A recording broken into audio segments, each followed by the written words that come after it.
What's up, YouTube? Here's my 72 C10 I've been redoing. I'm just going to go over the LS swap on it. I pulled this thing out of the field. It's been since 97. Started redoing it. I put a 6.0 and a 4L80E out of a 01 2500. There she is. As you can see, it's pretty much just an all-stock motor, nothing special. I got the Hydroboost out of the 2500 and adapted that into here. And I just used the standalone harness following lt1swap.com, just a standalone harness. And I got my ECU over here, kept everything in the factory truck location. On the mounts, I used the Tejas, probably saying it wrong, Tejas. And those are for the 73 to 87 mounts. And those are the 73 to 87 towers that I use on this truck. I just drilled some new holes and bolted them up. And the crossmember, just same thing. It's the high-rise crossmember back there, so that way I can fit that 3-inch exhaust through it. You can't really see it. Then I just drilled new holes to put that in there after it's all set in place. I got the Speed Engineering headers on there with the Speed Engineering spark plug wires. Just a regular factory or eBay intake for any 9906 Tahoe. I got the aluminum radiator. I just got the 72 aluminum radiator with dual fans on it. The radiator hoses are factory hoses out of a 01 2500. So that's a factory hose, and that's a factory hose right there. The only thing I had to do is adapt this one a little bit because this radiator was 1.5 inches and these hoses were 1.25 inches. So I got the ICT billet on there. So that's that little adapter right in there. You can kind of see it's kind of shiny. And that's that. I did the heater hose. I don't have heater AC. I deleted all that and shaved it. I have the heater hose right there, just to loop it right there. It's like a Gates hose that they sell. It goes from like 5/8 to 3/4, so you can just loop it right there. The steam port, I actually just went right here with it, drilled and tapped it, and added it right there, just because it cleans it up just a little bit. But I guess if you really want to, they have a spot on the radiator right there. You can just put it right there. On the Hydroboost, there's a lot that kind of goes with that, but basically I just took the 01, I flipped the plate, and then I welded a rod so that way it goes to my pedal. And then these are all metric fittings, and then you got to adapt it over here, you know, to the standard ones. And these are just, I suck at the lines, but those are just part store lines. I just kind of bent. That's Summit Racing proportioning valve. Then the Hydroboost comes down here to a CPP connection. It's kind of hard to see. It's right down there. It's right there at the tip of my finger. A little brass fitting that connects from a flared fitting to an O-ring for this guy. And then this is just a factory return right there. And the factory return, since there's low pressure, it just goes right back in there. For the fans, I do got the dual fans on there, and then I got the wiring tucked up underneath here to kick them on. For the lines, I kept all the hard lines from the tranny up.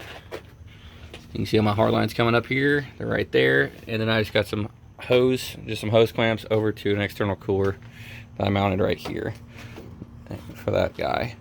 For the fuel lines, I just use the factory fuel lines. You can see right there. Factory fuel lines, and it's all metal all the way down, and then they come out and they flare over, and then I A-end fitting hard line to A-end to there, then it's A-end fittings all the way back, and I used the Evil Energy kit off Amazon for that.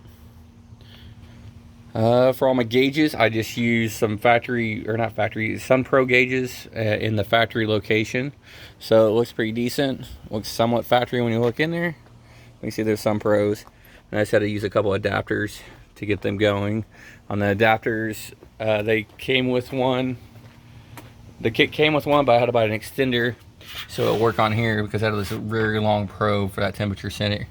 And then on the back side, for the oil pressure, I just broke it off and I drilled and tapped it and just ran the 1/8 MPT to connect the oil pressure to the back side. I'm not sure if you'll be able to see it back there. It's kind of tucked back in there. I can kind of see the line. See right there. But you see what I'm talking about? And that connects to my oil pressure there. The tach, I just use that Sunpro tach and ran my wires through here. These are all my gauge wires and OBD2 port. For speedometer, I just use the OBD2 Bluetooth guy right there, connected to the torque app on your phone, and you can have all your gauges and everything right there. My truck is an AC truck with tilt. It's kind of a little optioned out 72. That's why I like this one so much.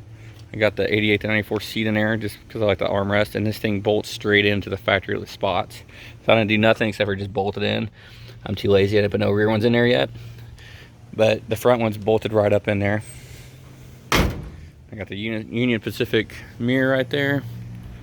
The truck is dropped with a 3.5 drop, some cheap eBay springs. I got some belltech shocks on there. Then the Ridler 695s, they're 20 by 8.5 up front, 20 by 10s in the rear. So on the fuel system, I did a 87 at a 290 Jeep Wrangler tank. It's 15 gallons. It's an EFI tank.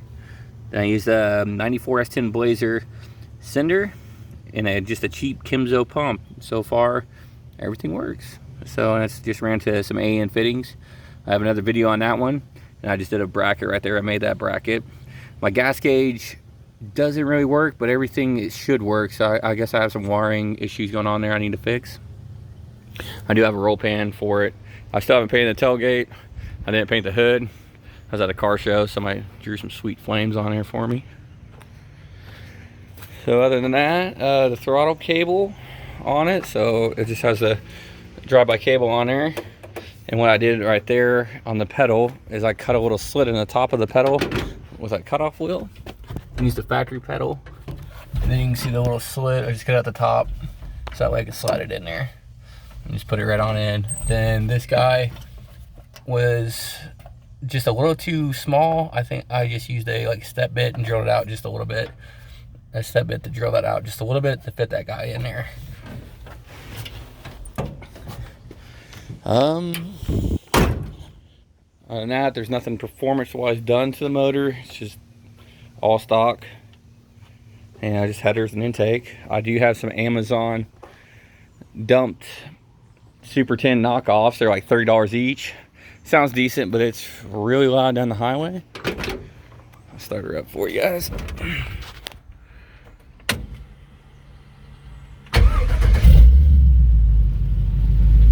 Not too bad. So you're going 2,000 RPM down the highway for an hour. I think it's kind of annoying.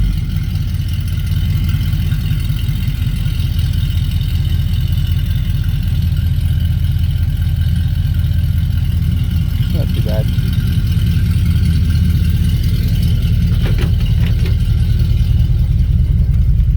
Nothing too fancy. No, this is how I did it. There's a lot of ways to go about this. There's a lot of cheaper ways. My way I did was pretty cheap.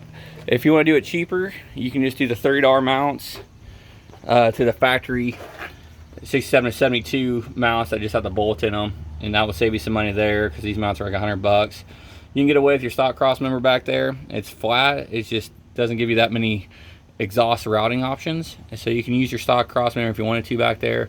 I just was into it. I was like, I want AC and I want to be sure exhaust is going to go in there good. So that could save you, you know, a good $200-300 right there, just using your factory stuff with some adapter plates. Everything else was fairly simple on this thing, since everything's just manual gauges. And you do a standalone harness. You know, as long as you have a motor and tranny and a harness, make a standalone, and you can make this thing run just about anything you want. Especially in these old trucks, they fit in there perfect.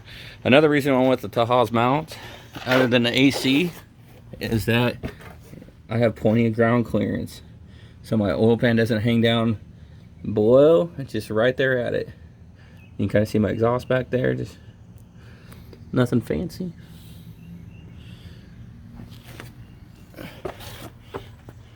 And there's all of that. So if you guys have any questions, let me know. Try to make it simple as I can for everybody, and simple as for me, so I can remember what I did sometimes when I do these guys. You know, this truck, this side has trim, other side doesn't. I was playing with the idea if I wanted to keep it or not. This truck is all rattle can. It's Rustoleum Spa Blue, and I can see some of the paint right there. We're spray painting out here. It came out pretty good. I'm gonna patina it. I didn't fix the rust on this side, obviously, but I'm gonna patina the truck. I like the old patina look. And the only reason I paint it because it's really hard to find panels that all match.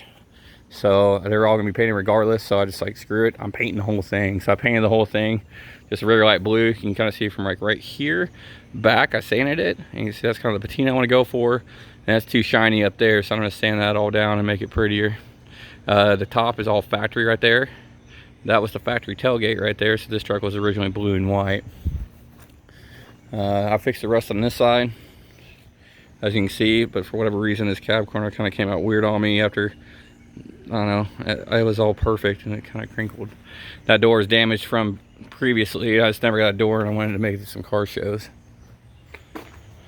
It's just a driver, not no show winner, but definitely I can enjoy it. I can beat on it, and I don't get mad if I hit something. For example, I backed out of my garage and I hit my bed over there.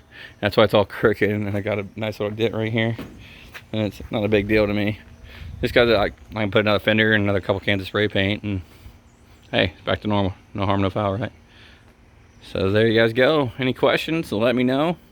I'm always willing to answer the best I can and share my knowledge.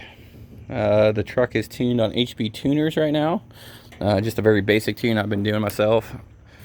And messing with power enrichment, watching Sloppy Mechanics. Kind of followed his little write-up or tutorial on YouTube. So there we are.